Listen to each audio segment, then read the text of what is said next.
My name's Mary, and I'm here just to welcome everybody online and here in person. And to tell you that Concordia is where all hearts and minds come together as one, the oneness, that which is the creative force of the universe, right here and right now.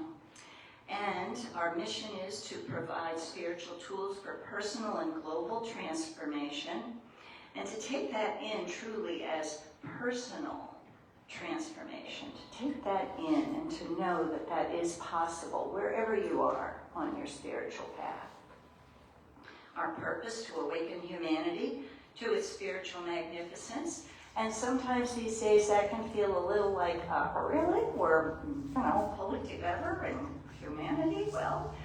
Well, so right here and now, what we feel here at Science of Mind, at New thought our community is that, yes, that arc of humanity is very huge, long, and it is, in fact, moving toward the good. I may not see that. I may not experience that right now, but knowing that that is the truth.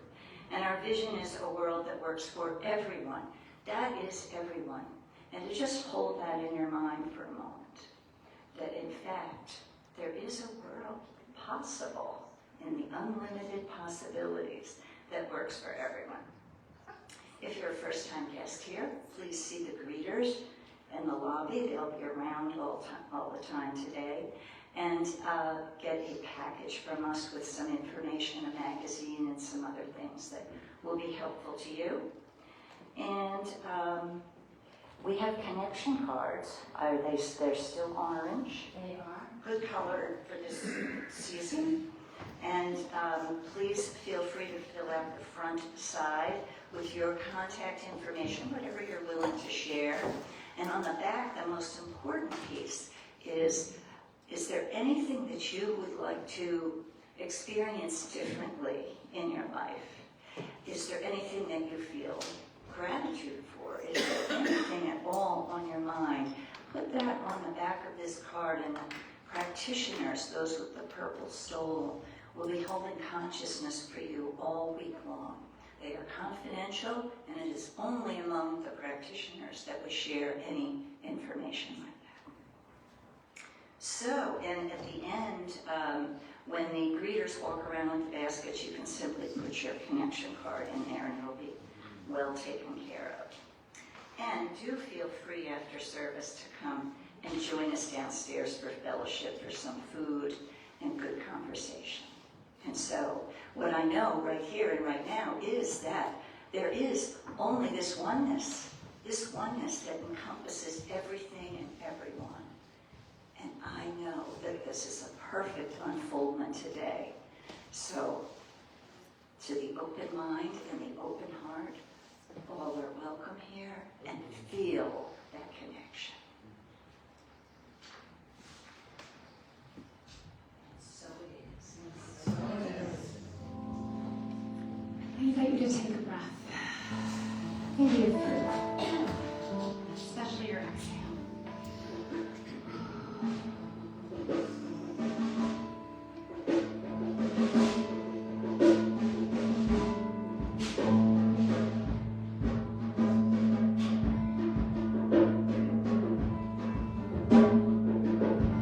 Let go of the shore and let the water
I invite you to close your eyes if that feels good.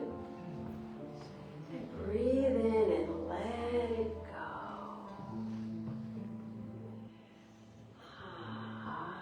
And if you'd like, allowing that exhale to be a little bit longer, to release whatever needs to be released. As you allow, just allow.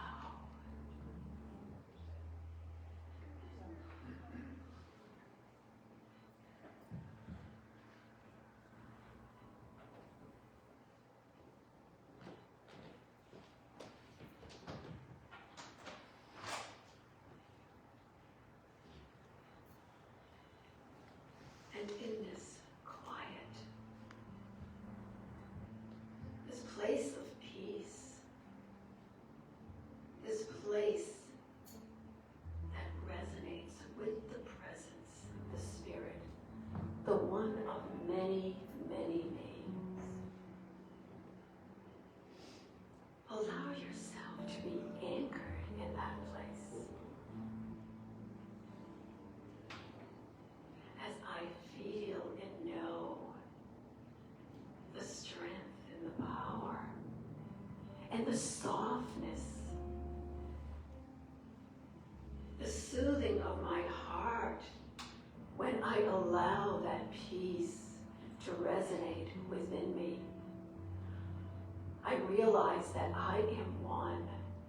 There is no space between me and God.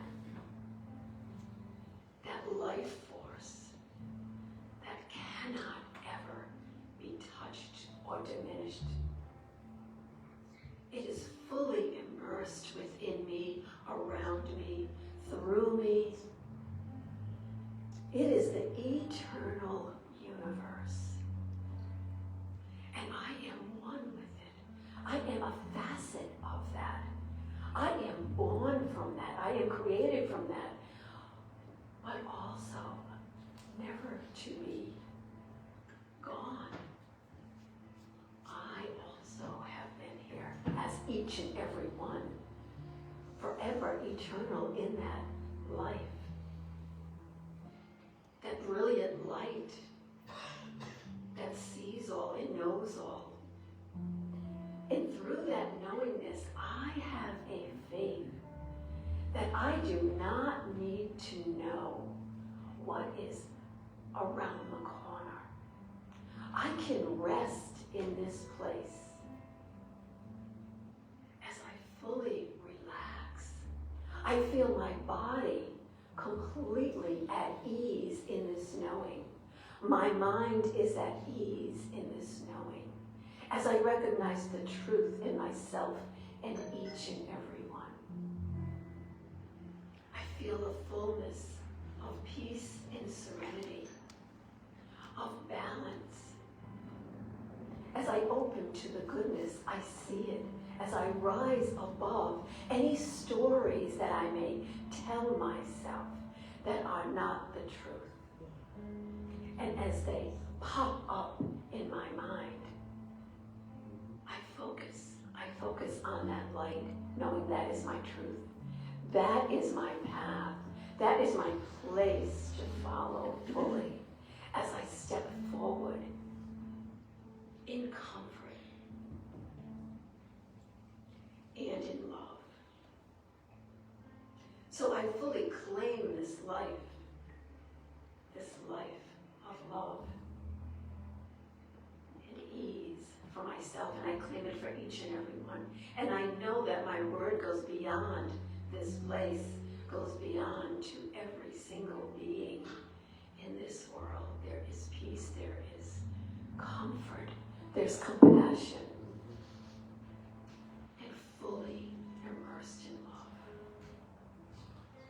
So releasing this word, knowing it is heard always by that facet of God that is the law, that responds completely to each and every thought, word, and action. And I know it is put into action fully to give back. And I receive for myself and for each and every one. And I say, so it is.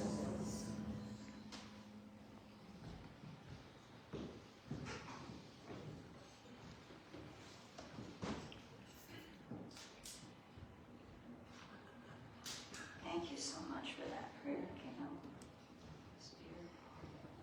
So I have the pleasure of introducing a speaker today, a new speaker for us. Her name is Reverend Katie Rock-Brigati. She's an outreach minister at Creative Life Spiritual Center, which is in Texas. She's under Reverend Dr. Jesse Jennings. Anyone who has read The Essential Ernest Holmes knows that name. Reverend Katie's a brand new New Englander. She's moved here from Monterey, California in May. She lives in Maine. She's passionate about guiding individuals toward discovering their own spiritual paths and helping them uncover unlimited possibilities.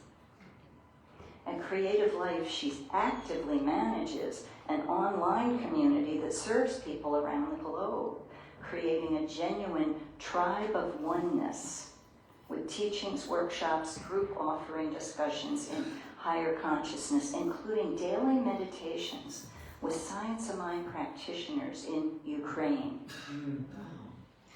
Dedicating herself in advocacy for youth mental health and the empowerment of underserved communities. Reverend Katie is also involved in the sacred activism community, where she co-facilitates discussions on sacred activism, integrating spiritual practice with social justice, environmental stewardship, and community empowerment initiatives. So please give a warm welcome to Reverend Katie.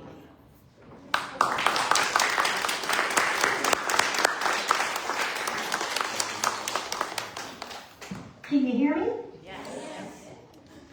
All right. Hello, Concordia. It's so wonderful to see you guys. I have a very dear friend, Reverend Gina, who has been singing your praises for years and years. So it is very exciting for me to be here, And also my friend John Tarnas, who I adore and got to spend some good time together before. So, and Mary, thank you so much for that introduction. That was just beautiful.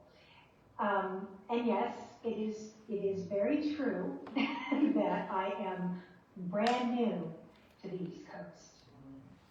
And to emphasize that, what that actually means for me, just a tiny bit, is that I have not seen the snow. I 6 generations in California on the beach in Santa Cruz, and so I knew everything there was to know about that lifestyle. Coming here has been something so absolutely new and exciting, and I'm loving it. I'm loving the colors, the seasons, the culture, the whole kit and caboodle. So,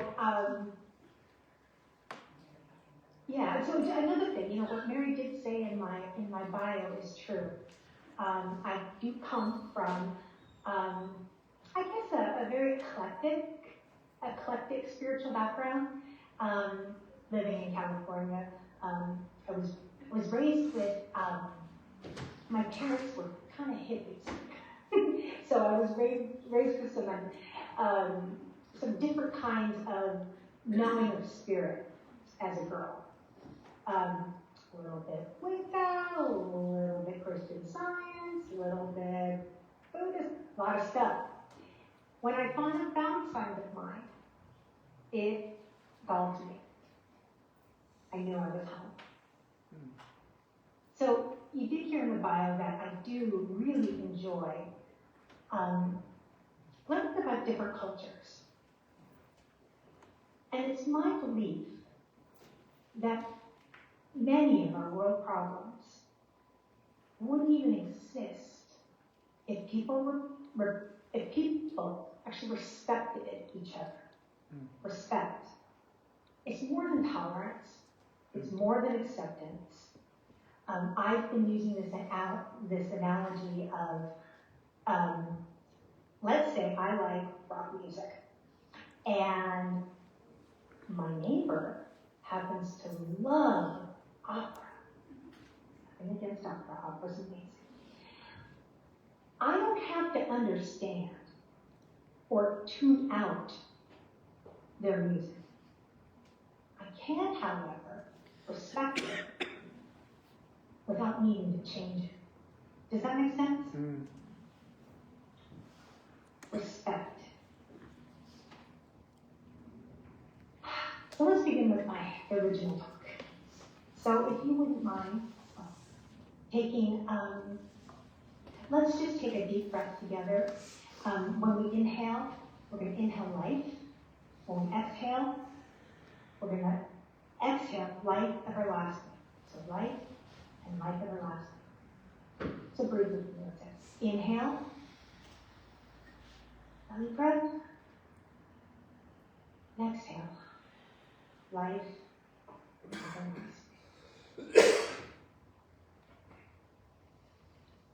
So imagine that you just arrived on the other side of the veil. It's that season, so we're going there. You arrived on the other side of the veil, and someone says, surprise! You get to come back, but only if you promise to enjoy it more this time. Would you take that deal? I would if they got snacks. I'm down. So today's theme of life and death invites us to dance with life's biggest question. What happens next? So our founder, Ernest Holmes, does give us a hint. He says, let's quote, I believe in the continuation of the personal life beyond the grave, in the continuity of the individual stream of consciousness, with full recollection of itself and the ability to know and make itself known. That is not just poetic, it's a promise. Because life doesn't stop, it transforms. And transformation is something we are doing every single day, every moment of every day. So as I said, I have an eclectic background of spiritual principles, practices, and all kinds of things. One of the things that has been really big in my life has been altars. And I can't even tell where that first started. But altars are really important. And I remember one of the things, it's, I guess, part of Wiccan tradition. It's also Mexican tradition of Dia de los Muertos. Close. And one of the things that, so basically for me, it's kind of the same thing. We have an altar, and mine has 3 shelves. And we decorate it with different things and different things. And then during the time, the Halloween time, like Samhain or the Day of the Dead, what we do is we respect our elders, our ancestors with gifts. And I remember when my grandmother died, oh, her section of the altar was big. Oh, she was my beloved. And I remember when I must have been 11 or 12, and I remember thinking, oh, maybe this will help bring her back. If I pray hard enough, if I wish hard enough, maybe this will bring her back. And one of the things that I realized is that the altar isn't really about bringing her back. It brings me back into her hugs, into her love, into all of that. Because the soul doesn't need rescuing. It needs remembering. I was going to change my background and show you a little bit of an altar, but I think that sounds a little too complicated. So if you will envision an altar of consciousness in the Day of the Dead, I'm trying to work out. Dia de los dos. No, I'm not Day of the Dead. I know my limits. But from where I'm from is one of the most beautiful celebrations. I remember as a kid thinking it was a little bit scary because on skulls and all of that kind of thing. But the more that I dive into this day and the sacred experience, especially the altar, I noticed that it is a centerpiece. It's got candles and marigolds and photos, and maybe a little tequila. God likes to party. And so it really represents the soul's journey, ascending from the earthly things into the divine. In science of mind, we call this evolution of consciousness. Has anybody heard that term? Mm-hmm. It begins from victim to victor consciousness, and then we move up to architect, to the channel, and ultimately to the Christ consciousness. The I am. The I am. And we are. So, I wanted to make this just a little bit more personal. Excuse me.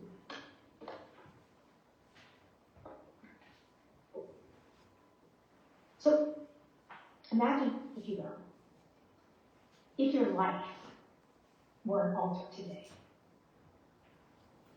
What level are you living from? Is it the bottom shelf?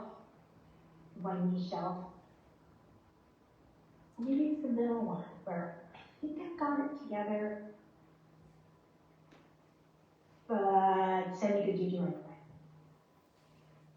Or are you on the top, radiating the light of the I am that I am?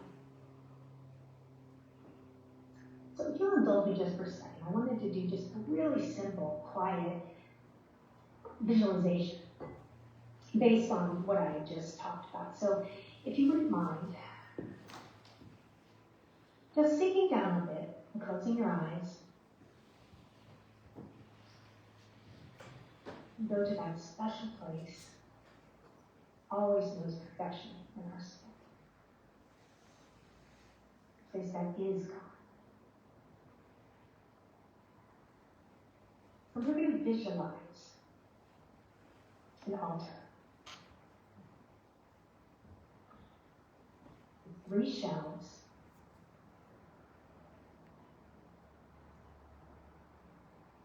The victim level being the bottom, the working on in the middle, and the Christ consciousness at the top. So I want you to observe, just for a second, observe those items that are on your altar. What are they saying? So take a second and just remove one of those items that doesn't really serve you anymore. Let that go. And now I'm going to ask you to add one offering.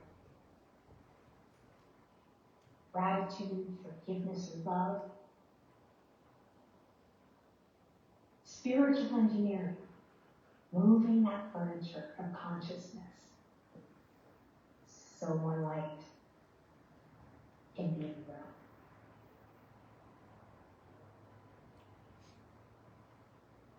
So let's just come back knowing that that altar is always there, and it's always there for you at any point to go rearrange or add what fills you spiritually. Because the spiritual truth is every altar is built from our attention. And I'd say intention as well. What we give attention to becomes sacred.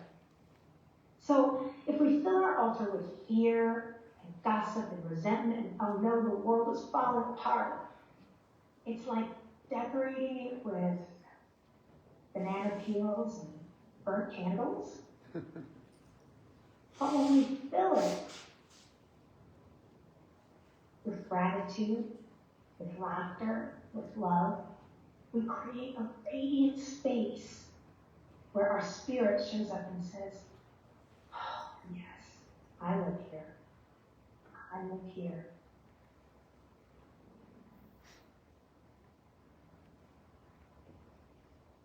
So another aspect of every Day of the Dead altar and as well in selling, it includes offerings. Gifts, foods, miracles, sometimes even a favorite toy. And they're not, we've got to be really clear about this because it's not payment. It's not payment to the dead. They're expressions of love and remembrance. Spiritually speaking, these offerings are circulation in action. We all know about that. Circulation in action. Nothing that we give is lost. Nothing that we put out to the universe is ever lost. Our time, our talent, our love, they all move through that infinite flow of creation and return multiplied. Another one of my favorite quotes from Holmes is, today we are building tomorrow and putting our mark on the book of life. So here's a fun little question. What are you offering to the world today? Maybe it's forgiveness. Maybe it's just showing up even when you're really, really tired. Maybe it's your humor. Because let's face it, right now, our culture and the universe needs people who can laugh at themselves, laugh with each other. So I invite you to also think of your life as a living altar of offerings. Every act, and every kindness, every time you say, I love you, every time you let someone cut in front of you in traffic without honking, which is, I'm now realizing is a thing here on the East Coast. I'm honking in California, there's a lot of honking. But when you do that, and maybe just make it a little bit. It's not hard, but anyway, that little piece is the miracle on the altar of your soul. And there's a little metaphysical twist here. Those offerings don't just honor those who have gone before us. They honor the divine presence that is within us and never dies. So I have some slides, but what this slide was supposed to be of a candle. No altar is complete without a candle, right? A flame is a symbol of hope, of illumination, of guidance. It lights the way for the soul's return home. Ernest Holmes and mystics always have been telling us that we know that the true flame is within. For each, a unique expression, and a unique candle lit by the infant. A spark of that divine light burning in human form. The question is, are we keeping that flame alive? Because things like spiritual practice is not about lighting candles. I know you know this. It's about being that candle. And prayer and meditation and gratitude and laughter, these are how we keep that wick trimmed so that flame burns so bright. When we meditate, we're saying to Spirit, we're inviting Spirit to come and sit with us. And when we forgive, we're saying, Spirit, I release whatever is blocking my life. And when we laugh, we're saying, oh, Spirit, I am enjoying this incarnation way too much to take it seriously.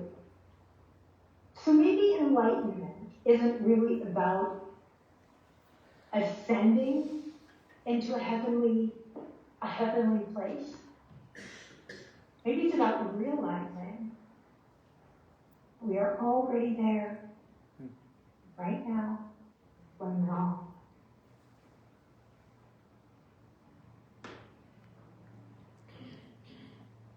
So, thinking back to the Day of the Dead, it does remind us that love never dies. It just changes. Like that river. It's always changing. Around every bend, it's something new. One thing I'm reminded at home says is,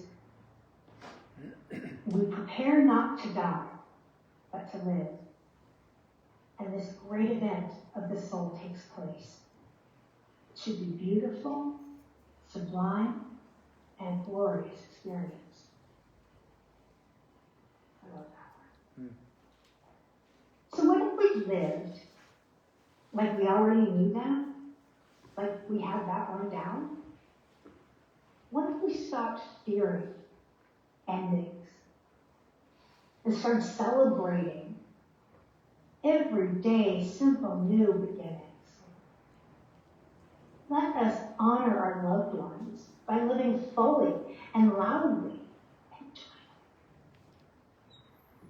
Just listening to the beginning of this service, I was touched by how joyful this community is. And that you are setting an example for others in how to live their life.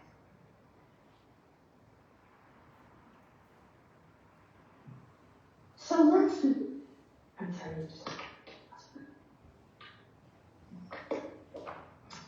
let's build our altars high, wide, and colorful with gratitude. And let's make our offerings with open hands and open hearts. And let's shine so brightly, that even our ancestors have to put on sunglasses. Because the truth is, my eternal now, my eternal life is right here and now. Not someday, not when I cross over, not when things in the culture start calming down. It is now. And this is our opportunity to own it, believe it, and show it. Because life and death are opposites. They're partners in an infinite dance of love. So, if you don't mind, I'd like to just leave you with a few little, I don't know, I'm a teacher, so I always have to give homework. So, a little homework, if you choose, for this week, is create a small home altar. Maybe you already have one, so maybe you just should have a little, add a little something to it. And then sometimes write and fulfill an offering. Something that means something to someone else, perhaps a forgiveness. Maybe make a phone call to someone you haven't talked to in a long time. Do a donation to something that really moves your heart. And last but not least, because this is the inspiration of this talk, watch Disney's Coco. Has anybody seen that? Yes, I am. Oh my God. And that might be a fun thing to do because Sarah, oh God, I love that movie. Coco is a story of the Day of the Dead in a Disney way, and it is just so beautiful. Or share a story with someone else about one of your faith ancestors. Because they're always here, right here beside us. leading us in that path. So know with me that there is just that one life, that one energy moving through each and every one of us. We are exquisite examples of spirit incarnate. So today we take that spirit and we move it forward and we share it. Because what I know is that I live in the eternal presence of spirit, and so do you. And so it is. And so it is.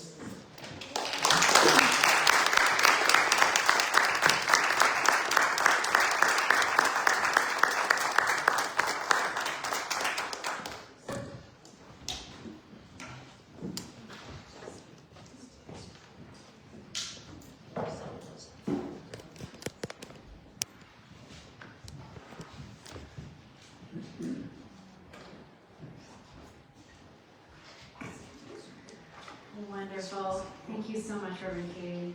Beautiful. Beautiful. So we have a new song for you today. We like it. We like it. I hope you like it too. It's called Hire Me, and pretty fitting for that top of the altar, right?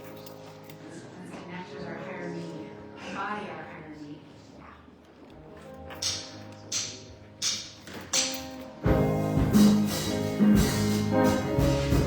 Y'all can get up if you want. Fire.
first. Martha. Well, hello everybody. It's this Friday, and it just so happens that our Samhain celebration is falling on Samhain and Halloween. So yay, another yay. We're full of yays this morning. Hope all the women will come and join us for celebration of Samhain and ritual. It is the time when the veil is thin, and we will be honoring our ancestors and leaving behind what no longer serves and heading into the dark time of contemplation and introspection. And we will be setting all of those intentions together. And I believe Pam mentioned last week that if weather permits, we will possibly be outside around a fire. Either way, it's here at 6:30 to 8 this coming Friday, and we hope to see you all. Thank you. Yay, thank you. And Jorge has an announcement? Good morning, everybody. So first, before I get to the men's breakfast, I do want to mention that we have compiled the results from the community survey and also the feedback we received at the 5 potluck meals. We're meeting as a leadership team tomorrow, and that includes the practitioner corps as well as the leadership council. And our goal tomorrow is really to develop a plan to share the information that you all provided in your feedback to us. So that's going to be forthcoming. We'll likely do a potluck downstairs where we can kind of share some of the results and talk about some of the more prominent recommendations that we received from you all as a community. And from thereafter, we're going to develop a plan on kind of moving towards that vision. So stay tuned. There's more coming. And if you have any questions, you can approach any of the practitioners or one of the leadership council members. So look forward to sharing this information with you in the coming weeks. And then we have men's breakfast. Every second Saturday of the month, we partake downstairs, and Brian and I cook up a nice, tasty meal and share in fellowship. So please join us second Saturday of every month this upcoming November. So look forward to it. Thank you. Thank you, Jorge. And Lisa Conlon, meet the author. Yes. Another yay. We have a brand new author in the house, Ms. Elaine Wilson. She has an awesome book, The Art of Self-Approval. And I've read it, and it's really kind of good. We're going to have an evening where you can actually sit down and talk to Elaine and listen to her, tell her little stories, and tell how she did the process of how it came along. So join us. Sunday, November 9th, 4:30 to 6:30 for tea and desserts. And just join us, because it'll be fun. And it's a definite yay to Elaine, so congratulations. Yay. And then the second thing we're doing, November 15th to December 20th. It came across to us in our potlucks that we were kind of hungry for spiritual living something. So on Saturday mornings, Shannon and I are going to join together with you. Anyone who wants to drop in. No sign-ups, no nothings, just show up. And we're definitely going to do a little prayer. We're going to do a little meditation, a little fellowship, and just practice living life spiritually. Because we all know that when we live spiritually, we will be way more successful and have lots of really awesome things happen. So hope to see you. I know I'm going to see some of you for Elaine's night and for us on Saturdays. And you just can't get enough of me, right? Thank you. Thank you, Lisa. Thank you, everyone.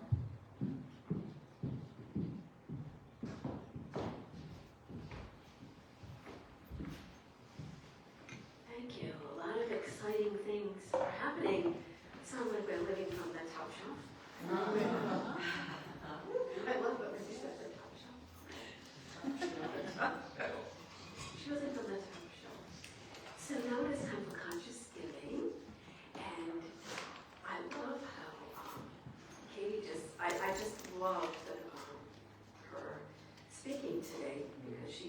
she welcomed that space, that place of light, and just having it open and open. So this is our time for conscious giving. So coming from that place of whatever feels comfortable in your heart to give today. So, and everything is appreciated, and thank you. So if the Kriyas would come forward, and they're matching.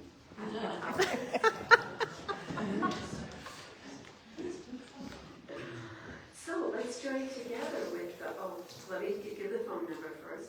It's 401-466-4454. That is if you want to text your donation or cash or checks, everything is welcome. Thank you. So let's join together in our affirmation. Divine love has me, blesses and multiplies all that I am, all that I have, and all that I circulate, and so it is. And put in your prayer cards.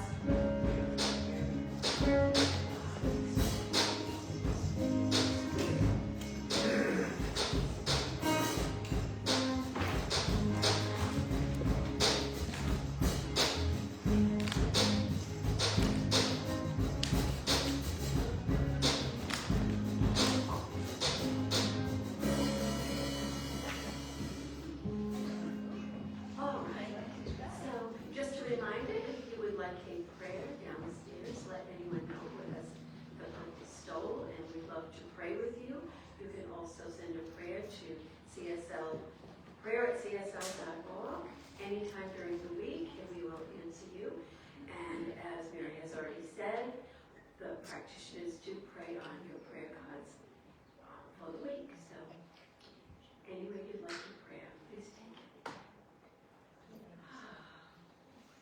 So, oh my goodness, I am so grateful. I am so grateful to be here today and to feel the spaciousness of being able to live in that light that is provided by each and every one in attendance, each and every one online, and each and every one holding Concordia in this light. As this is a place for expression, it is a place to express each unique personality. And I know that we are all in that space of accepting and loving and growing. And so as each one moves out into this beautiful day, I know they bring that light with them to spread into the world. And I am so grateful, thankful to say amen, and so it is. And so it is. All right, we've got one more song for you. Feel free to stand as you're able. You know this. Let your light shine. That's